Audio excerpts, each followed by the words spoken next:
Welcome back to another Cavs game reaction. This one for game 38 for Cleveland that happened on Monday, with the Cavs ultimately taking care of business against the Chicago Bulls at home. Final score of 109-91. With that score not really doing a good job of telling just how close this game was at one point early in that fourth quarter, with at first the Cavs taking the game over in the early stages of the game overall, with Donovan Mitchell really helping to set the tone in that first quarter, and the Cavs offense just rolling as a unit, scoring 40 points in the first quarter alone. But the second quarter, I don't think it necessarily went bad for Cleveland, but it was just more of Cleveland sort of maintaining their lead that they built in the first, rather than just building on that lead and fully putting this game to bed, where if the Cavs were able to really expand upon the lead that they built in the first quarter, I think they led by 19 at the end of one, then if they build on that, then they really could have kind of put the game to bed by halftime. But instead, the Bulls, they cut into it a little bit and they hang in there. And, that I think some of that was the Bulls defense tightening up a little bit, and some of that was just the Cavs missing some shots from outside, where they did get some good looks that just didn't go down, and that kept Chicago hanging around. And that was emphasized in the third quarter when Chicago started to make their comeback. They came out of the locker room ready to make this a game, and that's just what they did. Around midway through the third quarter, after the Cavs had built their lead back up a little bit, the Bulls went on a bit of a run. Guys like Kobe White, Vucevic, they were doing some good. The Bulls were doing some good things against the Cavs in that third quarter, and the Cavs scoring didn't really pick up to counteract that. So by the fourth quarter, we certainly had a game on our hands, and the Bulls actually grabbed a lead after Kobe White hit a couple of free throws to go up 81-80, but that definitely seemed to activate the Cavs, where Cleveland said, okay, enough of this, we're going to put this game to bed while we still can. Caris LeVert hit some threes, Donovan Mitchell and Sam Merrill got some shots to fall down, and then it was actually Dean Wade putting the dot on the exclamation point that really kind of put the game in favor of the Cavs. And by the late fourth quarter, the final score looked as expected after the first quarter, but it was a bit of a bumpy ride to get there. I think we can officially say that Max Strus is in a bit of a slump. He was questionable to go against Chicago with a knee injury. He only had 2 points, went 0 for 6 from beyond the arc, and just 1 for 8 overall shooting. He did have 5 rebounds and 4 assists, and had a nice chase down block thrown in there. But Max Strus, he was brought in the offseason to shoot the ball and be a threat from the outside, and just lately he hasn't been doing it all that well. We've seen Max Strus put up really good games and performances in a Cavs uniform, so I'm not fully panicking about his overall role with the team, but him going through a slump does limit the offense a little bit. Donovan Mitchell stayed on a roll after his great game in Paris. He had 34 points in this one, which was a game high. Donovan Mitchell shot fairly well from the outside, 4 for 10 from beyond the arc, 7 assists, which the assisting and the playmaking, that's been an element of his game that has blossomed since the Darius Garland injury, when he's become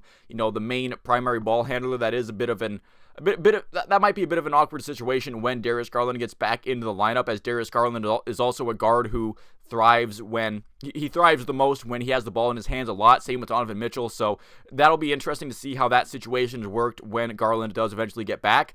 Dean Wade, as I mentioned, he had himself a nice game in the starting 5, hit some threes to ice the game late, 7 rebounds, 3 steals, and 3 assists. Definitely played with assertiveness. I believe he got the he got the chain at the end of the game, which was nice for him to. Nice to see him to get that honor, I guess.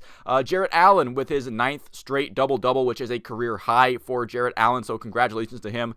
Did so just by the skin of his teeth with the 10 points, but 14 rebounds, 5 of them on the offensive glass. Definitely assertive. 2 steals and a block as well, so obviously with just the 10 points, not a crazy offensive output, but I do feel like Jarrett Allen, his defensive presence is just as, if not more valuable to this Cavs team right now, as far as what they were missing with Evan Mobley. I've said it over and over again that Jarrett Allen has stepped up big time with Mobley gone. I feel like his defensive effort is just a huge example of that. Isaac Okoro in the starting 5 as well. Didn't shoot the ball all that great in this one, but he did grab some boards, played defense. He's going to have his hands full tonight against Damian Lillard, where that might be the matchup for him in the game tonight against Milwaukee. But back to the game against the Bulls, LeVert and Merrill off of the bench, both shot well from outside. 4 3-pointers for each of those guys. LeVert doing so in 10 attempts. Sam Merrill only needing 6 attempts to get 4 3-point shots to go down. And the Cavs in general just shooting well outside of Max Strus and Isaac Okoro. Cavs had a pretty good shooting game. Niang had a few 3-pointers go down his way as well.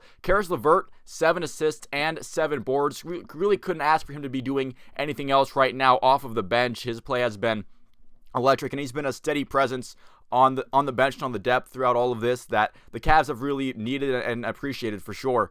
So the Cavs winning streak has been extended to 5 games, but let's be honest, it is 5 games that the Cavs really should win. 5 times out of 5 you should be on this streak where you have 3 games against the Wizards and the Spurs. Then you have the Nets and the Bulls, which are a step up from the Wizards and Spurs, but still not very good teams in the Eastern Conference. Tonight's game will be a good test of just how real this winning streak is when they play against the Milwaukee Bucks. The Bucks have won 3 in a row, including an overtime win over the Kings in their last game. And these two teams actually see each other 3 more times before the end of the month. This one in Cleveland, the next 2 in Milwaukee on the 24th and 26th.